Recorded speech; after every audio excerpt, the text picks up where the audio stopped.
All right, welcome back. Less than 1% of Ohioans actually know that this place exists. And, well, the elevator open here, Mike. We are... you scared me there for a second.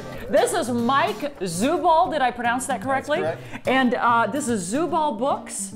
And we're on West 25th Street. Yes. And you guys have been here for how long? We've been here since 1973. My parents bought this building at that time, and we consolidated 5 of our locations on the near west side and in Parma. Okay. Right here, this is a 65,000 square foot facility, formerly a textbook repository for the city of Cleveland. All right. Now I see it's very high tech. Because what are these, like, these are wine crates or something? Those are pear boxes. Oh, pear boxes. That we used to rescue from local vegetable and fruit markets. They stopped making those at around 1977, and they converted to cardboard pear boxes, which don't withstand the weight of books very well. Yeah, okay. So, now, how many, when you speak of books, how many books do you have here in the 65,000 square feet? Here we have about 250,000 volumes, maybe a few more.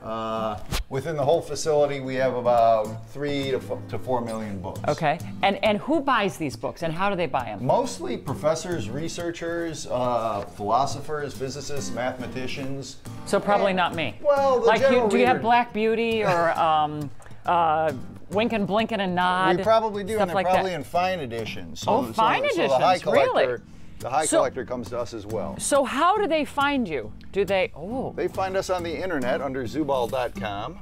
This looks really old. There you have it. Do you know what that is? No, this is some old medical journal. Really? This is the part of our facility where we... Oh, infectious diseases. Infectious diseases. I think I'll have to wash my hands after this. I love that. Now, I'm looking down and I see straight through. What's the story of this? This is a building that was constructed by us in 1978, and we didn't want to have to sweep the floors regularly, so my father ordered up this grate as a catwalk system. And we have the shelving coming up from the ground floor up through the 3rd floor.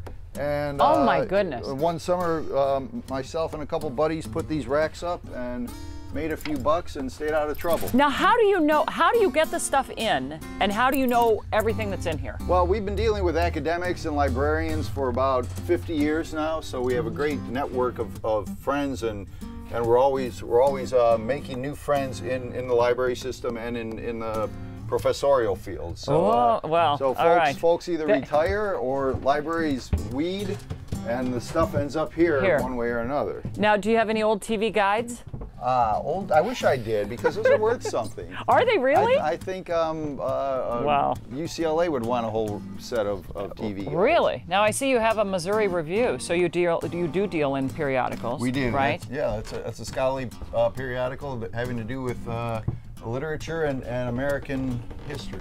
All right. Now, yeah, that's what we're talking about. Okay, come back this way, because there's a fascinating story, because you just kept expanding. That's right. And expanding. We kept adding on and grabbing buildings. And you do tours, right? Yes. You're not open to the public. No, not open to the public. We give tours every couple months, a scheduled tour. The tour usually lasts about an hour and a half to 2 hours. And do you give away free samples? We give away free T-shirts. Really? Yes, yes. Really? I used to give away free samples of books, but lately we have had a big order from Southeast Asia where we're selling the books rather than giving them away. Gotcha. So. Yes. Yeah, that's amazing. You ship all over the world. That's right. And speaking of all over the world, you had to take over this part of the building. This was an ancient apartment building, two units, built in about somewhere in the 1890s. We had a couple of human tenants in here in the mid 80s, but human tenants are not as easy to manage as periodical or book tenants. Can you tell the story of who lived here last? Yes, the last tenant here was a young lady who was a communist. And she didn't pay her rent. She thought she'd make a statement by throwing a pie into the face of Dorothy Fulltime one day, and she did just that and got arrested for assault and never paid the rent, so we evicted her. She was out! She was out. Do you think she's listed in any of the books here? Actually, History of Cleveland, I'm certain that event made a mark, because poor old Dorothy, maybe she was in her 80s easily. I could call her old. And she took that pie full brunt, and could have been the first recorded pie in the face of a celebrity. Mike, thank you so much. My I know pleasure. there's another hidden surprise about Zubal books. There is. And we're going to get to that a little bit later in the show. Super. But right now, from books to greenery, yeah, and I'm sure you have books here on greenery, but we are checking out, you ever heard of the name Rockefeller? Well, did you know that there was a Rockefeller Park greenhouse? We're going to check that out right now. All right, we're back.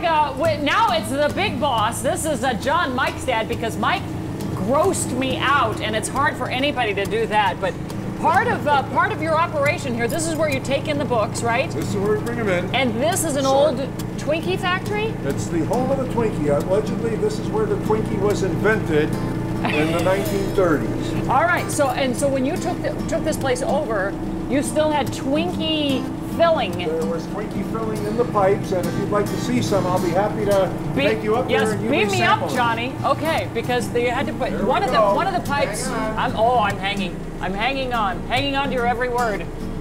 So Now where that bucket is, there should be Twinkie sauce in the Yes. pipe right above it. Yep, there is. Oh, Okay. I'm You is want me it? to get a little closer? Yeah. All right, Go, just yeah, hang this on. way. Okay, thank you. Now don't go really fast. Oh, Is there sauce in there? oh, there is. Wait a minute. Oh, There it is. and that That's it. is the filling. Rats and mice won't eat it, but dogs will.